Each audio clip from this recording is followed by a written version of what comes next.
بعد انخفاض أسعار المحروقات، نطر المواطن إنه توصل موجة الانخفاض للسلع يلي بيتأثر إنتاجها بالمحروقات، وبعده ناطر ونحن ناطرين معه. كهرباء يعني هاي تبع الموتورات، هيدي وحدة منهم. أنا هاي اللي تهمني أمرها ثقيلة، ما إلهم حق. صار لازم كانوا يخفضوها من زمان، إنه عندنا فاتورتين، فاتورة كتير كهرباء تبع الجنراتور تبع المولدات، طبعا الدولة ما بنعتبرها. إجمالا بهالبلد كل شيء غالي، لندن أرخص من هون، الله يرحمنا.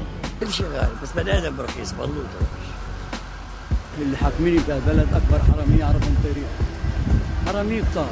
كانت 40,000 ليرة تنك بنزين، هلا صارت 25 بلد. ليه؟ بدنا نشوف الحكومة، بدنا نشوف الدولة بشو بالها بهالأيام. كل صراحة أكيد كل شيء بينزل، بس ما في عنا شيء، يعني ما في عنا مين يراقب ومين يشوف شو هو عم بيطلع شو عم ينزل. البلد ماشي الحمد لله، يعني هذا شيء مهم يعني وشيء حلو، وإن شاء الله متأملين إنه بعد أشياء كثير تنزل ويصير في دولة عنا ويصير في استقرار والوضع كله على بعضه يزبط. يعني إجمالا هلا نحن متأملين، دائما متأملين ومتفائلين بهالبلد. هون بلبنان اللي بيغلى ما بيرخص. شيء مهم اسعار المحروقات، بس الاكل والاشياء هذه بعد ما رخص، انه بدنا شيء الاكل والمواد الغذائيه ترخص.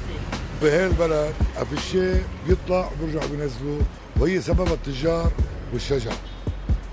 وبعيننا الله نحن عايشين بلبنان، ابتسم انت في لبنان.